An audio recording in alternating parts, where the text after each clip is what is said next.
Welcome back to Taiwan Outlook. In today's program, we've been talking about Taiwan's tourist industry. And our guest today is the Deputy Director of the International Affairs Division at Tourism Bureau, Mr. Kwang-shoung. Mr. Chao, we've been talking about how to advertise Taiwan's tourist industry. I know you've been shooting a lot of advertising films and promotion films. Let's take a look at the film and before we engage our conversation. Sure. Let's take a look at the film.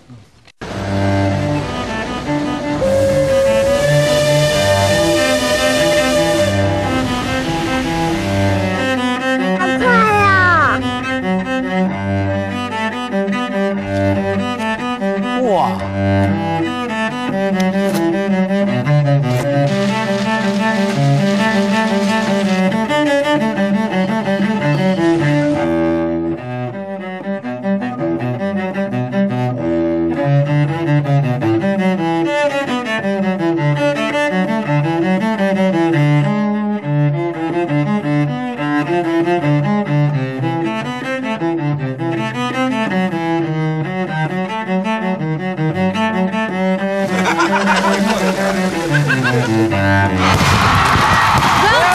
to Taiwan!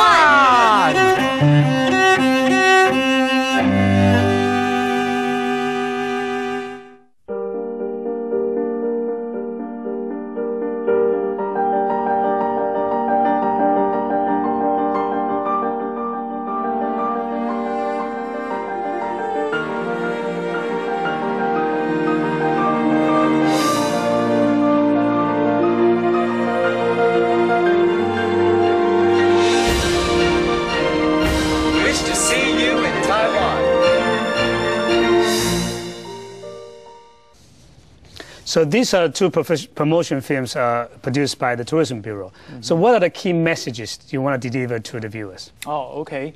Well, these two we just saw. You know, actually, is for two different markets. Yeah. Okay. The first one, the slogan they use is "Welcome to Taiwan." To Taiwan. Yeah. Which we use two celebrity. The first, the senior one, is the famous director, Mr. Wu Nianzhen. Okay. The younger, lady is very energetic lady is the famous Jolin Tsai. Okay, they can represent two different generations in Taiwan, and the Southeast Asia countries, a lot of ethnically Chinese. Yeah. So they still know the language, they know the culture, so they're fascinating about the diversity. I mean, culture-wise, in two generations. That's right. So we use both of them to represent two resources here. So hope to lure more visitors to come up here. Then the next one we're talking about is the famous young band F4. F4, yeah. Yeah, they're basically focused in Japanese and Korean market.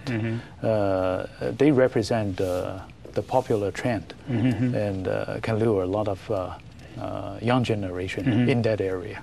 And as you know, that you also now began to introduce now spokespersons for Taiwan's tourism. And how do you come up with the idea of inviting some spokespersons for Taiwan? Of course, first, partly we borrow some idea. The other countries' experience. Yeah, they have spokesperson, in the past. Yeah. And I think we've only borrowed that idea, started borrowing that idea a couple of years ago. That's right. Okay, and we think it's very useful because using a celebrity as spokesperson, they can deliver a kind of closeness, a human touch. Yeah. And which really works according to our experience. That's right. Especially the Japanese market, as we know that after the F4 began to promote the tourism on behalf of Taiwan, many Japanese young, ladies, girls come to Taiwan just to see them and all of scenery spots that shot in the films and so on, right? Yeah. For instance, just a couple of months ago, we held a special. It's not really a concert. It's just like let the F4 to meet all those fans. Oh, it's really create something, In addition to inviting celebrities to be spokespersons for Taiwan's tourism, what are other tours that you've been using to promote Taiwan to the world? Besides that. Yeah. Okay. As I said earlier, of course, advertisement is very important. Then we're talking about the channel, the network. How about internet access?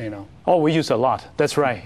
Especially in the U.S. and the European market, like Travelocity, and another website is in Europe is the Last Minute. Yeah, and it's very useful.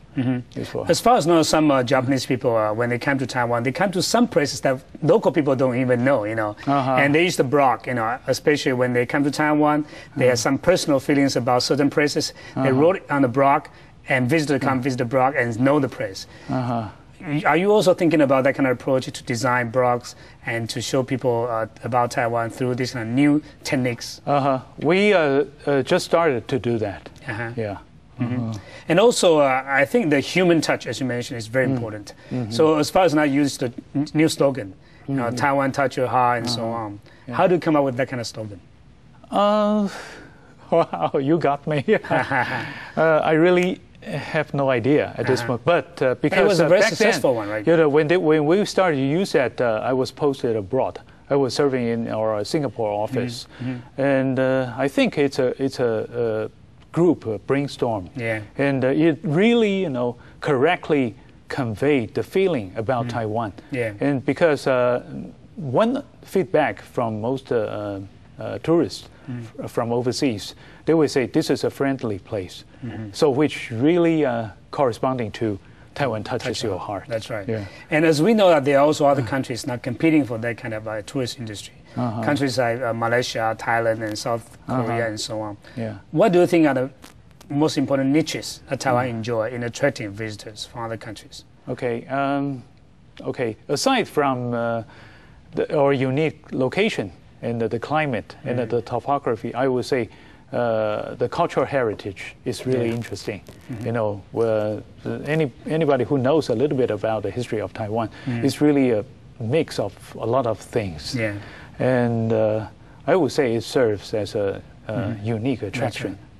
But in addition to the natural sceneries, I think infrastructures are also very important. And over the years, there have been some complaints about the poor infrastructure of tourism industry. But I think over the years, we've been improving a lot.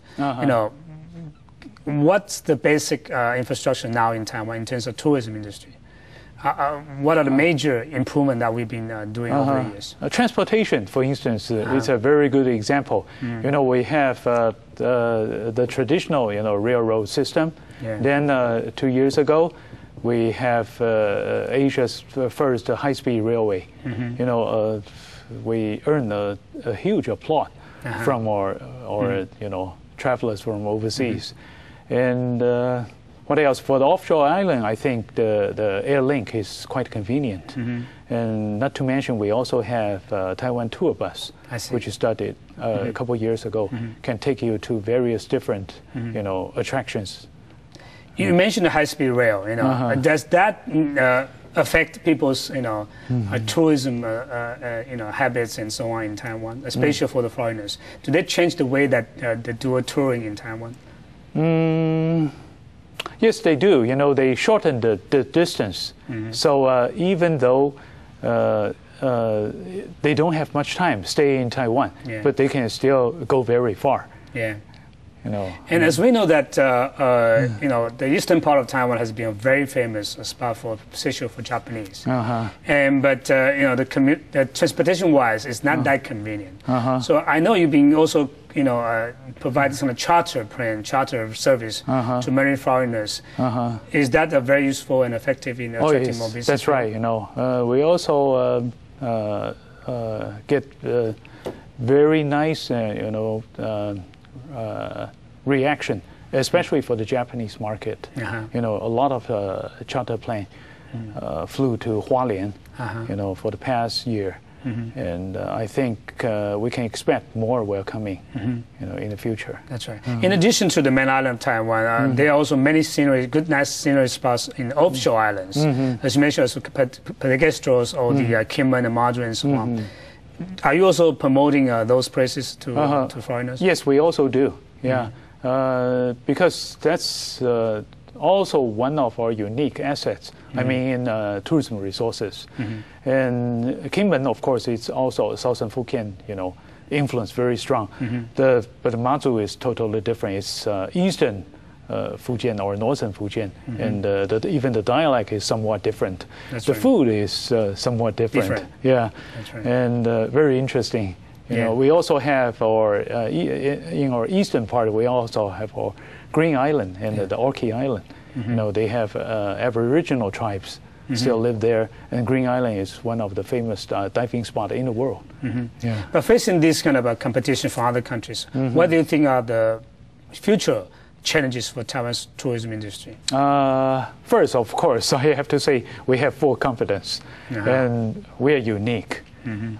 Everything, I think, is unique in Taiwan, in a short word.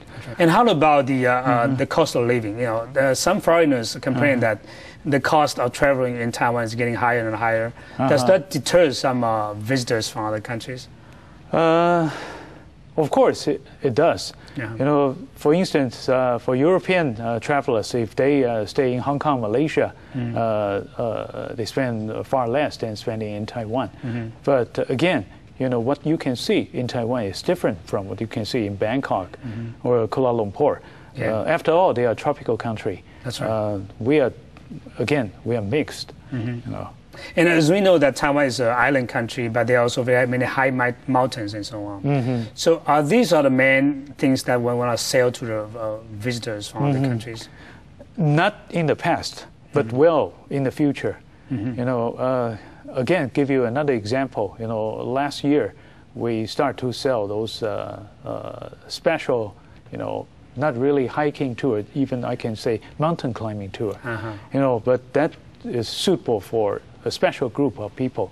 But in Europe, they have such demand. That's right. And we have a team from Austria, and they enjoy it immensely. And they like to speak big bucks for that. Really?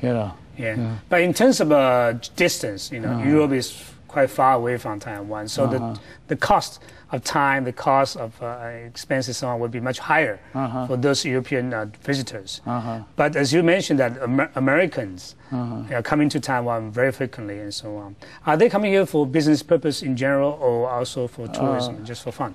Well, both. Of course, our business relationship with America is long and very close.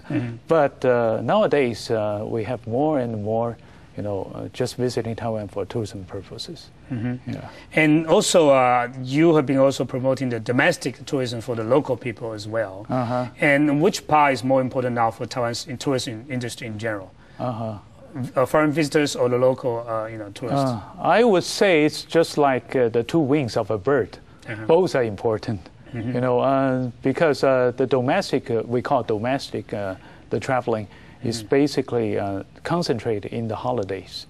So during the non-holidays, period, if we try to assist our local tourism industry, either the hotel or a theme park or whatever, we do need visitors from abroad.